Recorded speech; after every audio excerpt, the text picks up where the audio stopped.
dash punch, right? Yeah, and that wasn't even the same situation. Yeah, but during mix-up wise, there wasn't a single one. I feel like Champ's got to play Geef for a little bit because Geef is the scariest character in the game in that same situation, but his Seth wasn't really bringing the pain there. The only difference is, Eric, is when you do it with Geef, you still don't take as much damage. That's true. That is very true. Yeah. The risk reward is very different. You're doing less damage and you're taking more damage when you mess it up. But if you don't get that wheel of options started, like we saw, Kelvin being very brave, down backing the whole time. And now we have PH Hoodaman versus Kelvin, and we are going to see Chun. Kelvin has been working on Chun, preparing for that Ultra. top 10 Chun. Yeah, for the top 10 Chun. In Ultra. Yeah, he's very excited. Recently, a lot of Chun have been kind of firing up in the community. Yes, because they know. Yeah. They know Chun getting her backflip kick back, which is going to be amazing against big characters such as Honda and Geef and T-Hawk. Yeah. Links into Ultra 2. That's just more damage output in general for Chun-Li. And this is also a terrible matchup for Honda. I almost cursed on stream. Terrible matchup for Honda. It's just Chun-Li. Oh. Yes. Oh, I wish I got that link right there. Chun-Li deals with big dudes very well. Much. Very well. The biggest of dudes. Yes, the roundhouse.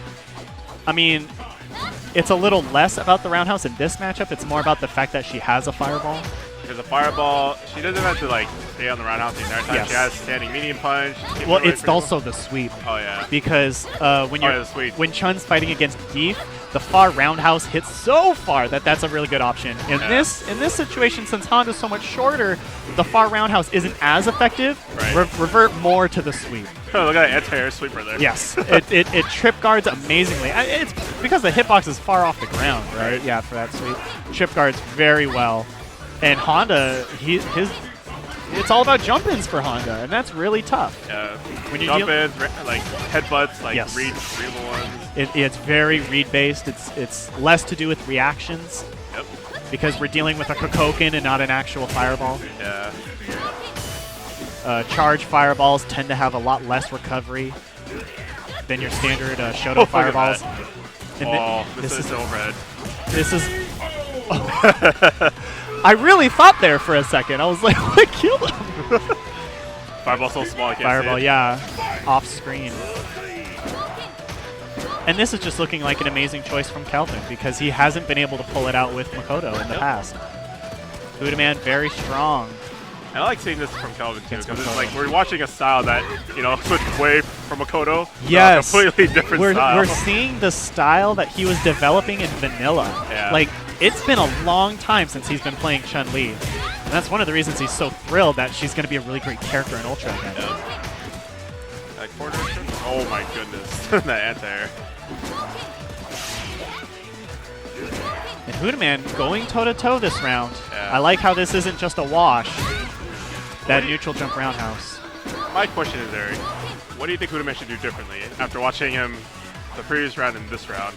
So I feel like these matchups where you're dealing with a fireball that recovers really quickly. Oh! Well, getting the super is a great choice. But other than that, I feel like in the neutral game, if you are getting zoned out every time you walk forward, then I feel that a good goal for a Honda player is to get into the range where it's just at the tip of his stand roundhouse. Because you get to do these preemptive moves. Yeah. A preemptive roundhouse. Oh, you're going to zone me, I'm going to hit you first. Right. And I feel like that's something that Hoodaman doesn't really explore. Like, it just looks like he abandoned that move completely. Yeah, in this yeah. matchup. And I feel, it's amazing that he's going toe-to-toe right now. Right. It seems to be all mix-up choices that are leading to this. Is he going to take game one? I cannot believe this, if Hoodaman's really going to take this game one. Looks like it, Eric. Oh. Hoodaman defies all laws. He really does. Did he press something? Nope. That's good. Wow. Hoodaman making an incredible comeback after Kelvin had everything going for him. Very disappointing loss there.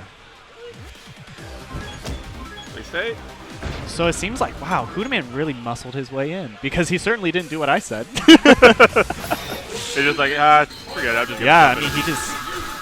And Hoodaman, that's one of his strong suits, is his jump-in mind games. Oh, we are going to see Makoto. Orochi Breaker?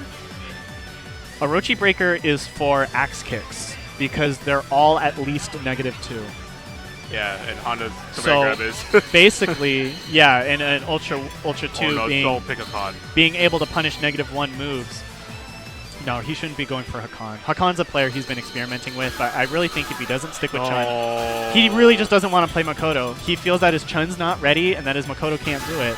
I don't like this choice, though. No, not at all. This is actually a pretty good matchup for Honda, right? Yeah, no, it's one of Hakan's worst matchups. Yeah. Honda's way up there, and it's basically because you're dealing with characters that control similar spaces, but Honda doesn't have to oil to be competent in the footsie game. Exactly. So Kelvin's relying on getting knockdowns quick, because all we're going to see from Hoodaman is stop signs and fierces until Hakan's no longer oiled. And now he's not oiled. The thing is, well, okay, he's able to get oiled now. Oil? Does he go for it? Oh, he goes for the setup. Oh. Oh, I don't like that he spent the charge. Because Honda, with charge, can punish the oil from full screen. Yeah, exactly. So once he has charge... Oh no, there it is. Right, there it is. Once he has charge with the life lead, Honda is set up. And Hakan has to make something else happen. Exactly. And for viewers that don't know, when Hakan, you hit him during when he's oiled, the amount of oil he gets is based on the duration when he puts the oil. So Yes. if he didn't... Oh my goodness. What's he gonna do? Oh, he's gonna jump back, try to bait. And he took that round purely off of Vortex choices. Wow. Well, I mean, the Vortex didn't exactly hit, but... But he got scoops off of it. Yeah. Like, the mix-up following it. Hoodaman was just panicking the entire time after the Vortex. Oh! What a great response to punish the rest of the recovery from that headbutt. I feel like Hoodaman from the first round should have really turtled. And he could do it right now. Yeah. Hakan's not oiled. He can down back the whole time. Yes. Yes! Oh. No, he stopped blocking. The idea I'm getting at here is the fact that Hakan has no throw range when he's not oiled. There actually isn't a 50-50 when he's not oiled. He didn't have to jump. He has the life lead. He can count to 60 right now and win the round. Exactly. You have 4 meters. Like, this is right there. You go. That is the reason. Yeah. Just let him oil. You can punish it full screen.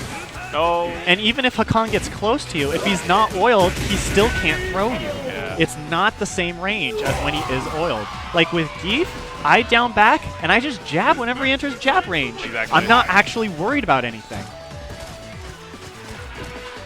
But Hoodaman, on match point now, playing much lamer.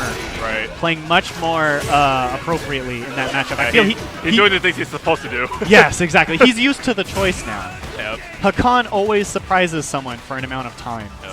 Yes, right here, he's just headbutting. Yep. He doesn't even need to do those chip headbutts. No, he doesn't. Just throw Like, normals out. yeah, like we're being very serious when we say he could just hold down back.